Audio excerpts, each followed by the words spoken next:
comes from a place of strength, of real understanding, of real truth, because it takes more strength to drop it and process the pain yourself and release that anger than it does to just simply throw it back. When you've heard in the past the meek shall inherit the earth, what have you thought about that? Basically, the weak will inherit the earth. As in, the weak will be left with the earth. Like, once everybody else has gone to heaven, the weak... That's the way I would interpret it from the beginning. Does that mean the strong will...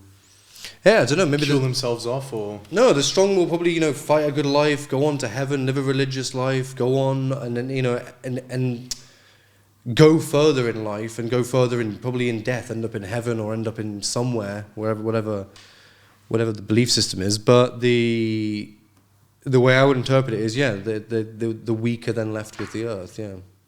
I always saw it like the brokenhearted, Yeah. The ones that need God will be the ones that will inherit the earth. But throughout Bootcamp, the perspective kind of changed, because I think it was a Jordan Peterson video that I was watching where he was talking about the meek and why they should inherit the earth. And it got me thinking, because we do have the example of the hot potato from maybe a year and a half ago, which we're using to try explain what causes the bad that happens in this world. Where does it start? Where does it end? And we got into a conversation about the dog-eat-dog world. Yeah. And this also ties back into, well, what do we do when something good happens to us, and what do we do when something bad happens to us? When someone gives you something good, you want to hold on to it. It's like something that you cherish. It's like a happy memory. You just want to hold on to it as much as possible. That's why when we have happy events, we like to take photos, we like to take videos. We want to capture the moments. But we tend to do the exact opposite whenever something bad happens to us. When something bad happens to us, we want to get rid of it as soon as possible. And we want to forget about it. We want to push it away. We try judge to explain it away as quickly as possible. And also, for example, in relationships, people like burn things. They delete photos. They delete photos on their social media. They want to get rid of it. And that's what we tend to do with the negative experiences. Yes, this is the same for like death as well. Like, how many photos have you got of family weddings, and how many photos have you got of family funerals? Like, it doesn't make sense to do. Because it kind of doesn't make sense. At the same time, you're still celebrating someone's life, but it's because it's a bad thing that's happened because they've died. I don't think I've got a single photo from a funeral, but I'll have 100 photos from a wedding. It's the exact same thing. I think people just tend to, it's a bad experience for them, and they don't process it enough to then get to the stage of, well, let's celebrate their life. They're stuck on their death, like, this person is gone. Yeah. So they just push it away, and they push the whole... It's like you're mentally saying you want to remember all the good that person's done in their life, so their death can only be bad. Yeah. But it's not necessarily that way. So this game of hot potato, we sort of spoke about it, and it's like, okay, well, when something good happens to you, you don't really think, like, some people do, but mostly they don't. When something good happens to you, you don't really want to share it. No. It's more for you, sometimes we do like to pass it forward, but it's a very difficult thing to pass it forwards, because what can we really give people? We can help them, most of the time we talk about money, if you have money, you can help people, but helping is not as easy as it is to just go around hurting people. You can hurt people with your words. You can also help people with your words, but not as much as you can hurt them. Yeah, that's definitely true. Yeah. So a good experience tends to be something that we just keep inside, we hold it inside, and a bad experience is something that we want to reject straight away. And this is where the game of hot potato ties in. The game of hot potato, someone throws you a potato, it's hot, it's burning, you want to get it away as soon as possible. Yeah. Now, the thing that we don't comprehend is that it's deep inside of us. And it needs to be processed. If you don't process it, it's always going to be there. But we think, we compare it to like a physical object. You give me your watch, and I'll say, okay, thank you, it's a nice watch, here, have it back. You gave it to me, I gave it back to you, and then it's gone. Well, the hot potato, the negative experiences, it's not like that. You give someone a negative experience, and then you want to give it, you want to take it out and give it to someone else. It doesn't work like that. You can actually also give them a negative experience, but your one stays as well. So this game of hot potato, it's like, okay, you've given me a potato, now I'm going to give it to someone else. So it started with one, then there's two, and now there's three. And it's never ending, because I can give one to this person, I can also give one to another 3 people. It's like all of a sudden 4 potatoes out of nowhere have arrived. It's like the most unfair game in the world. If you're someone who doesn't like these potatoes, you don't stand a chance, because they're everywhere. And also amplifies as well. As soon as you've cast out 5 to 5 other people, those 5 cast out another 5 to other people, and suddenly you've got an entire culture of where the dog eat dog world comes from. Yeah. Because it's exponential. Because negativity, and in this case hot potatoes, is, you might pass me one, but from the one you've given me, I might have 7 or 8 different Out of thin air. out of nothing. Yeah, you might have done something towards me that I don't like, but because of that, it also reminds me of something that I did wrong before. It might remind me of something I've done to someone else, or it might make me do something to someone else in the same way, like in the same retaliation type way. Yeah. And what it does is it affects your root, and your root is your mindset. Your root is your mindset, how you view the world. And these potatoes not only are negative experiences, but they also affect your root, your mindset. It makes you change into the world is a lovely place, which children tend to have this idea watching their fairy tales, their cartoons. The world's an amazing place. Yeah. And then it just sort of dives into, hold on, this person's not so nice. Okay, I shouldn't be friends with this person. Let me stick to these friends. And then a year down the track, someone else does something bad, and then you're like, okay, maybe it's just high school. Let me go into the workplace. And then you go into the workplace, you're like, adults. Adults are mature. But then all of a sudden, adults are more mature, but they do the same thing. They just do it smarter and more sophisticated. And you just get to a point where you're like, okay, hold on. The world is like this. And it just clicks for you. Yeah, it corrupts you. Corrupts you, exactly. That's the perfect way to explain it. Yeah. It corrupts you. And you get into this idea of that it's a dog-eat-dog world and you have to survive. And you get taught this lesson very, very quickly. It happens to everyone. Because we all end up playing this game of hot potato. We really do. Even if we don't want to, usually. Yeah, even if you don't want to. Because if you don't play the game, what tends to happen, and I'll ask you a question to prove this, right? You're playing the game of hot potato, the literal game, the physical game. Yeah. And you've got 3 people in front of you, okay? One person, let's call him John, loves to seek revenge. So if you throw it to him, chances are he's going to throw it back at you, okay? And then you've got a second person, let's call them Christopher. Christopher, he doesn't like this game, but he understands that he's adapted to it, He understands he wants to survive. He wants to have a nice home, a nice family. Yeah, he realizes he has to play the game to advance. So he plays it, Sometimes you throw it to him, he puts it down, but most of the time he's throwing it back, where he needs to. Yeah. And then you've got a third person, okay? A third person is called them Alex. They don't play this game. You throw it to Alex, and they just drop it.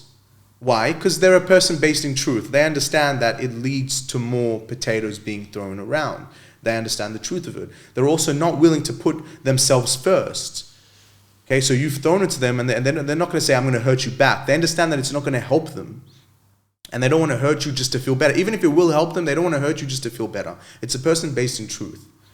So you've got the 3 options. Alex, John, and Christopher. Who are you going to throw it to if you don't want the potato to come back to you? I'm throwing it at Alex every time. Yeah. Everyone would. Why? Because you've got 0 chance of it coming back at you. You're not going to get hurt from it. Yeah, you're not going to get hurt from it. You're going to chuck it and the game's over pretty much, actually, at that point. Unless you've got a load of other hot potatoes. Like, if it's the safest bet would be that every potato you have, you just throw it at him. Yeah. And by the way, this answers a very big question that people have. Is like, why do bad things happen to good people? Well, they're the easiest people to do it to. And I mean, obviously, this isn't a good thing, and we don't consciously think about it. People viewing this might think about it, for a while, and then realize that it's true. That you will subconsciously, you don't want to go up to, if you're going to start a fight at the gym, you don't go up to the biggest guy. You're going to get your ass whooped. You go up to the smallest guy. Yeah. Subconsciously, you will make this decision because you don't want pain. So you go to the easiest place to take out what you need to take out. And this as well is where the saying "take it out on someone" comes from. Because when we have a negative feeling, we want to take it out, but we don't know what to do with it. We don't comprehend that we can just simply understand it and drop it and end the cycle. Which, by the way, is what Alex does. He just ends the cycle of pain, of abuse, of hurt. Yeah. Because we know that hurt people, but what happens when a hurt person stops hurting people? It ends the cycle. Yeah. So people take it out and they put it on other people. And this happens all the time, and it also happens in a much more complex way than we think, because we look at it in the moment. It's like, I'm having a bad day in the morning, someone was shouting at me, so then I'm continue with my day, and then I shout at someone else later. So maybe my girlfriend who's seen me do this is gonna say, why are you taking it out on this person? They didn't do anything to you. Because she's seen me get angry in the morning, and now she sees me getting angry again. She sees me taking it out on someone. But people can also do this over a very long term. Something can happen to you when you're 13, 14, 15. It clicks for you like it's a dog-eat-dog world. And this idea that someone gave to you, it is a potato that someone threw to you, but it didn't just give you a negative experience. It gave you an idea of the world. Yeah. And that idea of the world then causes you to take it out on several people throughout your life, multiple people throughout your life. So you're always taking it out on someone. It's just people don't know that because the time difference is too much. It's like there's been 20 years between these two experiences, but you are always taking it out on someone. So why would it correlate? Yeah, so if you did something at 13, why is it suddenly, when I'm 45, why is it still something that I'm experiencing? But it's because it changes your entire perception of the world, doesn't it, though? If when you are a kid, you grow up with that sense of kind of wonderment, that everything is good and everything is nice, and you get your food, you get your, you go to Disneyland as a kid, whatever, like you're happy, like you enjoy being a kid, and then usually, 13, 14, 15 is when, at some point, there's always something or some range of things that happen that it eradicates that. You're no longer the same after that. Yeah, of course. And that's the issue with Alex. The issue with Alex is that, well, not specifically with Alex, he's a person that doesn't play the game. But someone like Alex, let's say that's not playing the game, let's call them young, because it tends to happen when you're young that you have this switch. But they become the easy target, as we said before, because they don't do anything back. So they'll get more thrown at them and more thrown at them. And then eventually they'll be like, okay, nice guys finish last. Yeah. And they'll adapt. But everyone at some point adapts. Because if you don't, you're going to have a very, very difficult life. But it's kind of the path of least resistance in life as well. Like if you're chucking the potato with someone that's always going to chuck it back at you, you're constantly going to be having to deal with that, right? Because the potato is always coming back. Yeah. If you're chucking it to someone who's chucking it to anyone, you're going to get it back at some point.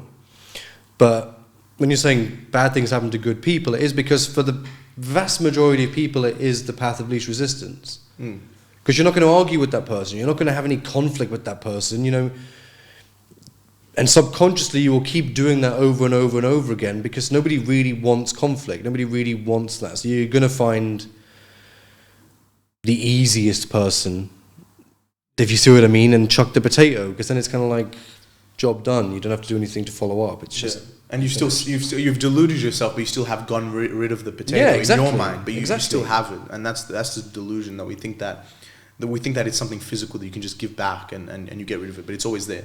You just hide from it. So the other question that I can ask you is, okay, let's say the world is yours. Let's say the earth is owned by you, and you can decide what to do with it. Now, you can give it to one of these three people. You can give it to Chris, you can give it to Alex, you can give it to John. And not just that, but the whole world will be like them. You duplicate them 8 billion times, okay? Who would you rather give the world to out of these three people? Alex. Why? Because in a world like that, there is no need for a dog-eat-dog world. There's no revengeful throwing of potatoes. It's just you cut the cycle. War? Is there war? No, there wouldn't be, because there's no conflict. There's no conflict.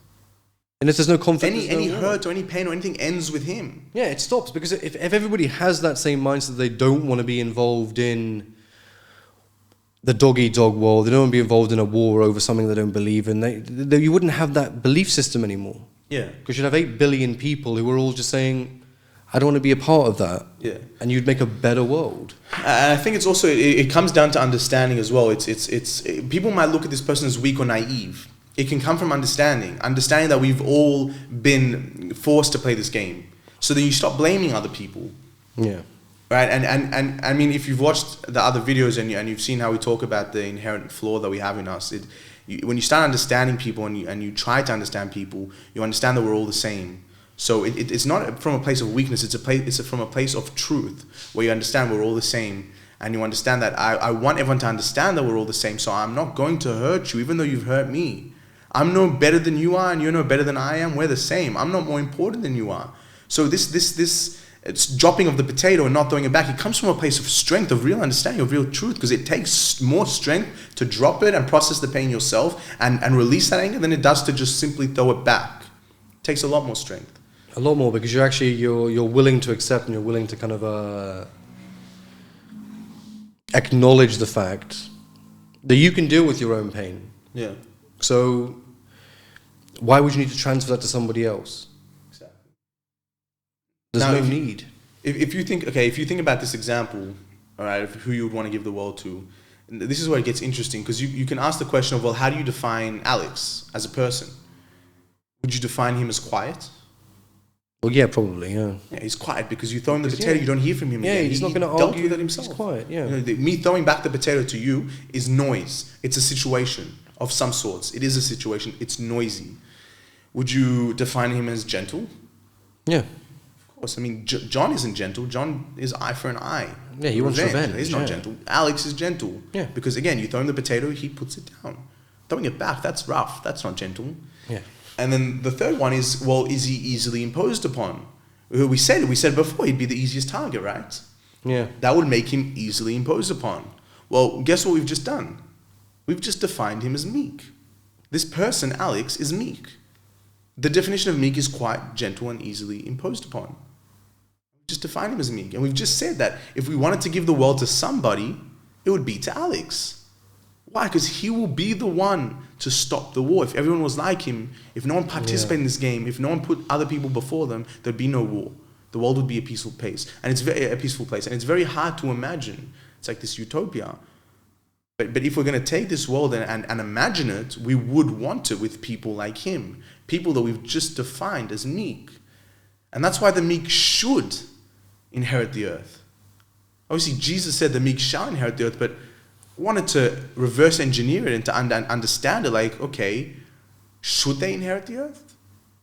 And this happened, like, it was a thought process. As I said, I was watching the video of the meek shall inherit the earth, and it just got me thinking, like, what is meek? And when I went down that road, I realized that everything we spoke about a year and a half ago about the hot potato, well, the hot potato, the people that don't throw the potato are really meek. That's what they are. Yeah. And then it just clicked.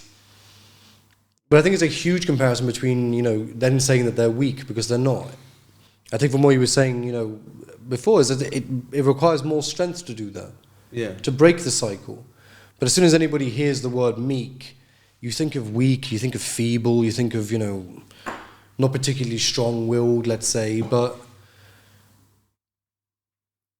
it's kind of the opposite from what you're saying. Like, it is actually kind of the exact opposite. You're showing Depends what world you want. Well, if you want a world that works and is peaceful and everybody is not chucking a potato around all the time and there's no wars and conflicts, you're going to choose Then who's that. strong in that world? The meek, 100%. The meek is strong, but if you consider this world, who's strong in this world? Definitely not the meek. No, because What do we consider strong in this world? I don't think it's in strong in this world as somebody who has Power. power, yeah. Power, Money. particularly power over people, if you see what I mean. Like, Yeah. power over... Over industry. Yeah, Power exactly. Over industry. Power over everything. That's who you deem as the people who are strong in society, because they have the most money, the biggest companies, the... Whatever it is, that's who you deem as strong. And anybody that's, went to university and wanted just to be a teacher. It's like, why didn't you aspire to, like, be a professor at Harvard? It's like, I just wanted to be a teacher. But it's seen as a weakness because they didn't strive to be the best in their field. Yeah. But from what you're saying now is, the meek, it's not a weakness. It's a weakness in this world, yeah. Yes. In this world, 100% it's a weakness, because you just get pushed around and you're going to be surrounded by piles of hot potatoes, yeah. But in that world, it's the ultimate strength. I think the question is, this is a very good example that I love using in every topic that can be discussed, is if you duplicate, This is also a business strategy that people use. McDonald's use this. They wanted to have something they can put in every country, and it works when you duplicate. Because it's the same mindset. You take people, and you're like, hey, what if we duplicated this person? Or if this person hates one group of people, then we can't duplicate them, because then that group will be hated. Yeah. So who can we duplicate? It's amplified, yeah. The only people that we can't duplicate, I think, is the meek. You wouldn't risk duplicating anyone else. Well, no, you wouldn't, because you would open the door to potentially an even worse world. Yes, exactly. And that's why it's good to be meek. If we want to strive for a better world, a world with peace, we all need to be meek.